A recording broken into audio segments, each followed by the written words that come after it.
Hello everyone, welcome to the coding Gyan channel. आज के इस लेक्चर में हम वेक्टर्स की कुछ इंटरेस्टिंग प्रॉब्लम्स को सॉल्व करने वाले हैं। तो चलिए आज का हमारा ये सेशन बिना देरी के शुरू करते हैं।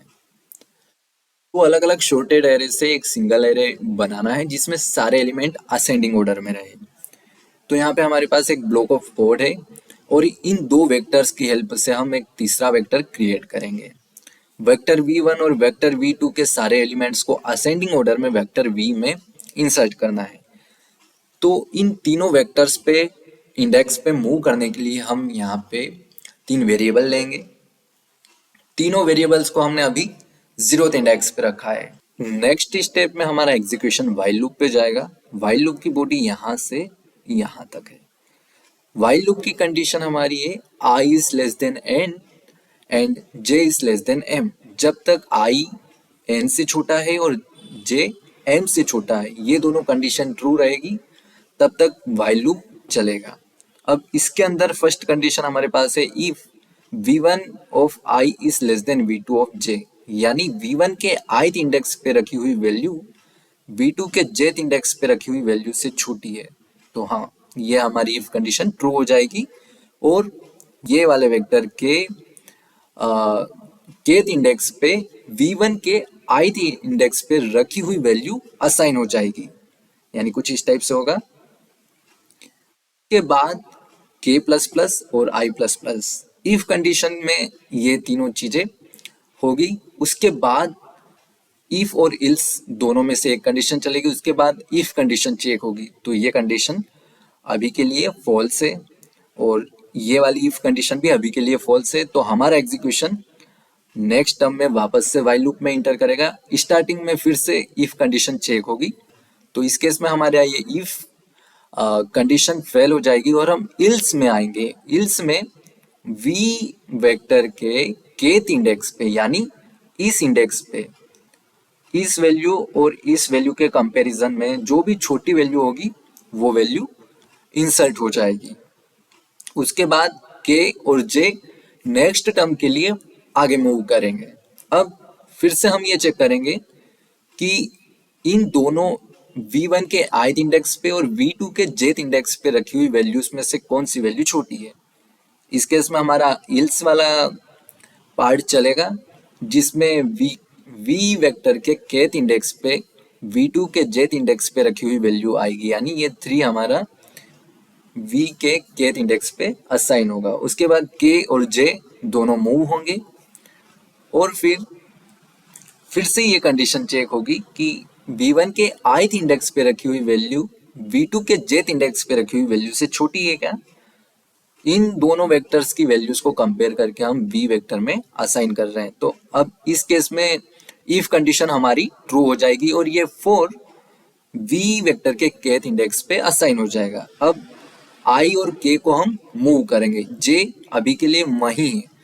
जिस इंडेक्स से वैल्यू असाइन हो रही है, जिस वेक्टर से वैल्यू असाइन हो रही है उस वेक्टर के इंडेक्स को हम आगे मूव कर रहे हैं और जिस वेक्टर से वैल्यू असाइन नहीं हो रही है उसका इंडेक्स अभी के लिए वही है।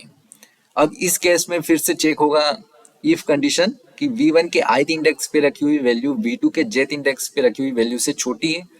तो इस केस में ये कंडीशन फेल हो जाएगी क्योंकि 7 5 से छोटा नहीं है। तो इल्स के केस में हम आएंगे और v के kth इंडेक्स पे, यानी यहाँ पे v2 के jth इंडेक्स पे रखी हुई वैल्यू असाइन होगी।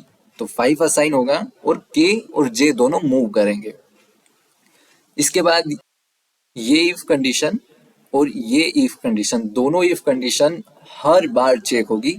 इस केस में ये दोनों फेल है, इसलिए हमारा एग्जीक्यूशन वापस से नेक्स्ट स्टेप पे चला जाएगा और फिर से चेक होगा कि v1 के ith इंडेक्स पे रखी हुई वैल्यू v2 के jth इंडेक्स पे रखी हुई वैल्यू से छोटी है क्या। तो ये वाला इफ कंडीशन हमारा ट्रू हो जाएगा और इसके अंदर का जो भी कोड होगा वो एग्जीक्यूट होगा। तो v के kth इंडेक्स पे, यानी यहाँ पे v1 के ith इंडेक्स पे रखी हुई वैल्यू असाइन होगी, यानी 7 इस केस में यहाँ पे आएगा और i और k मूव करेंगे, j वहीं रहेगा। अब वापस से इफ और ये इफ कंडीशन फॉल्स रहेगी तो हमारा एग्जीक्यूशन नेक्स्ट स्टेप पे आएगा। फिर से चेक होगा v1 के ith इंडेक्स पे रखी हुई वैल्यू v2 के jth इंडेक्स पे रखी हुई वैल्यू से छोटी है, नहीं है। तो इस केस में हमारा इफ ब्लॉक फेल हो जाएगा और इल्स के अंदर जो भी पार्ट होगा वो एग्जीक्यूट होगा। तो वी वेक्टर के kth इंडेक्स पे v2 के jth इंडेक्स पे जो भी वैल्यू होगी वो असाइन होगी और j और k मूव होंगे, i अभी भी वही है। इसके बाद फिर से हम नेक्स्ट स्टेप पे जाएंगे और चेक करेंगे कि v1 के ith इंडेक्स और v2 के jth इंडेक्स पे रखी हुई वैल्यू में से कौन सी वैल्यू छोटी है। तो इस केस में इफ कंडीशन हमारी ट्रू हो जाएगी क्योंकि v1 के ith इंडेक्स पे रखी हुई वैल्यू v2 के jth इंडेक्स पे रखी हुई वैल्यू से छोटी है। तो वेक्टर v के kth इंडेक्स पे v1 के ith इंडेक्स पे रखी हुई वैल्यू असाइन हो जाएगी और i और k दोनों मूव करेंगे। अब i हमारा इंक्रीज हो गया है, इस केस में यहाँ पे i इंक्रीज हो गया। जब हमारा एग्जीक्यूशन यहाँ आएगा तो ये इफ कंडीशन ट्रू हो जाएगी, i इक्वल टू n। तो अब इसके ट्रू होने पर इसके अंदर का वाइल लूप चलेगा। वाइल लूप की कंडीशन है कि जब तक j m से छोटा है v2 के सारे एलिमेंट्स को वेक्टर v में असाइन कर दो। तो अब चेक करेंगे, सॉरी चेक नहीं करना है, अब सीधे ही v2 के सारे एलिमेंट्स को वेक्टर v में असाइन करना है। तो 10 को असाइन किया, j और k फिर से मूव करेंगे और फिर से 13 असाइन होगा और j और k मूव करेंगे। अब इस केस में j is less than m वाली कंडीशन फेल हो जाएगी तो ये वाइल लूप हमारा ब्रेक कर जाएगा और ये इफ कंडीशन भी फेल हो जाएगी क्योंकि j इक्वल टू m ये कंडीशन तो ट्रू रहेगी पर वाइल लूप की जो कंडीशन है वो फेल हो जाएगी। तो हमारा एग्जीक्यूशन नेक्स्ट स्टेप पे जाएगा और चेक करेगा कि ये कंडीशन ट्रू है, तो कंडीशन दोनों फेल हो गई क्योंकि i की वैल्यू भी n के इक्वल हो गई और j के वैल्यू भी n के इक्वल हो गई। तो ये वाइल लूप हमारा एंड हो जाएगा। तो चलिए अब हम इस कोड को इम्प्लीमेंट करते हैं। इस प्रॉब्लम में हम एलिमेंट्स को कंटेन करने के लिए वेक्टर की हेल्प लेंगे। तो यहाँ पे वेक्टर की हेडर फाइल को इंक्लूड करेंगे। दो वेक्टर क्रिएट करना है और उसके बाद उन दोनों की साइज के अकॉर्डिंग एक नया वेक्टर क्रिएट करना है। तो हम यहाँ पे vector of int v1 create करेंगे। यहाँ पे हम वेक्टर्स की साइज ऐसे ब्रैकेट में वेक्टर की साइज दे सकते हैं। मान लीजिए हम एक n साइज का वेक्टर ले रहे हैं और कोमा लगा के हम अभी के लिए डिफॉल्ट वैल्यू इसमें कुछ भी दे सकते हैं। अभी के लिए हम 0 रख रहे हैं। अब n साइज का वेक्टर क्रिएट कर रहे हैं। ये जो एलिमेंट है फर्स्ट एलिमेंट वेक्टर की साइज को रिप्रेजेंट करता है और जो सेकेंड एलिमेंट होता है ये वेक्टर्स के हर इंडेक्स पे डिफॉल्ट वैल्यू की तरह होता है। तो हमने यहाँ पे साइज n लिया है इसलिए यहाँ पे एक वेरिएबल लेंगे साइज के लिए इंट n।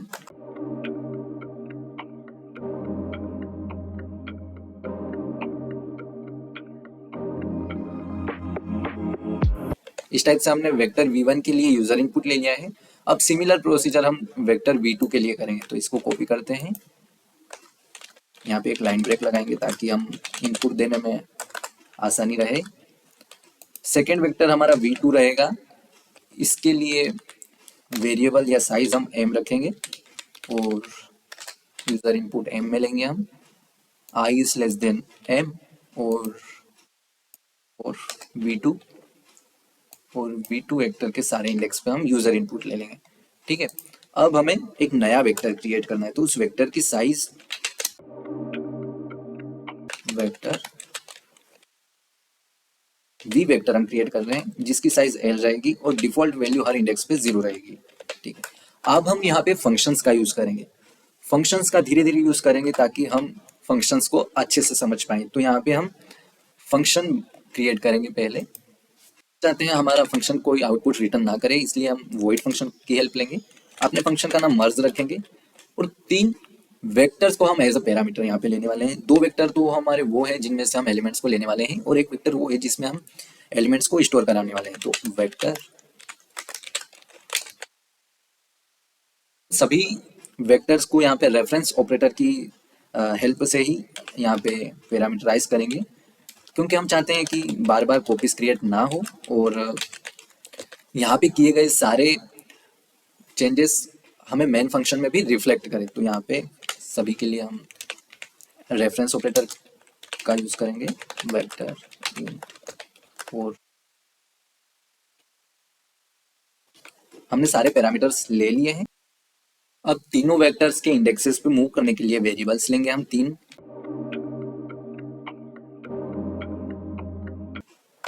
अब इनकी साइज निकालेंगे हम।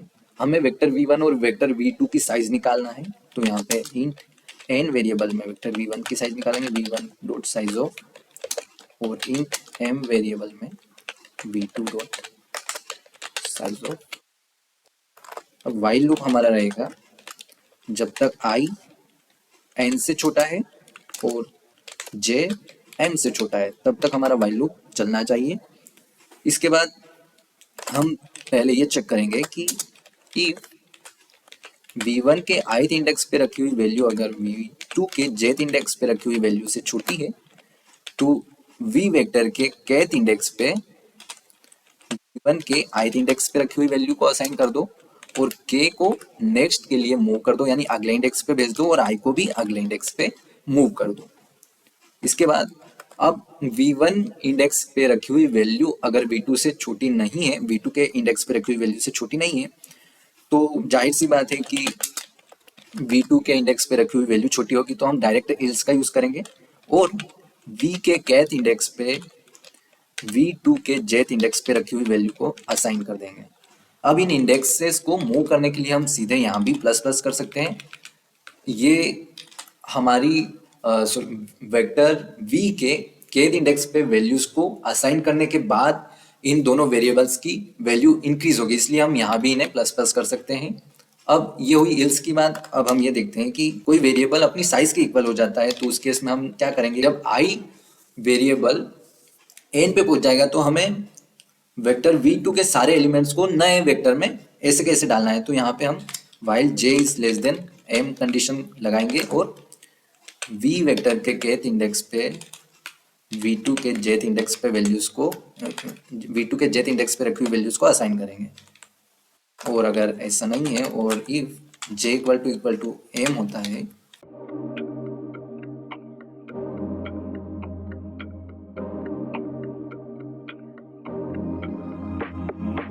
अब हमारे फंक्शन का रिटर्न टाइप वॉइड है, इसलिए हमें यहाँ पे कुछ रिटर्न नहीं करना है। हमारा फंक्शन भी कंप्लीट हो चुका है। अब हम इस फंक्शन को कॉल करेंगे। यहाँ पे फंक्शन को कॉल करेंगे फंक्शन के नेम के साथ, और उसके पैरामीटर्स में हम देखेंगे कि जैसे पैरामीटर हमने यहाँ पे रखे हैं ऐसे ही हमें वहाँ भी रखना है। तो पहले हमें v1 वेक्टर को रखना है, फिर v2 वेक्टर को रखना है और फिर v वेक्टर को रखना है। ये मर्ज फंक्शन अपना काम कर देगा। अब हमें बस अपने नए वेक्टर को प्रिंट करवाना है, i इक्वल टू 0 से लेकर i is less than l तक, और i प्लस प्लस हम सी आउट कराएंगे v वेक्टर के ith इंडेक्स पे रखी हुई वैल्यूज को, और स्पेस कोड कंप्लीट हो चुका है।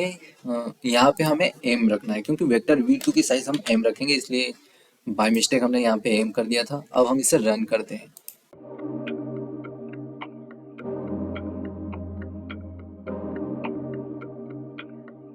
ऑलराइट, हमारा आउटपुट एग्जैक्ट है।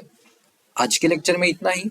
हम मिलते हैं नेक्स्ट लेक्चर में, जहाँ पे और भी इंटरेस्टिंग प्रॉब्लम्स को हम एनिमेशन की हेल्प से ही सोल्व करेंगे। आज का लेक्चर आपके लिए कितना हेल्पफुल रहा प्लीज कमेंट करके बताइए, और चैनल को लाइक और सब्सक्राइब जरूर कीजिए।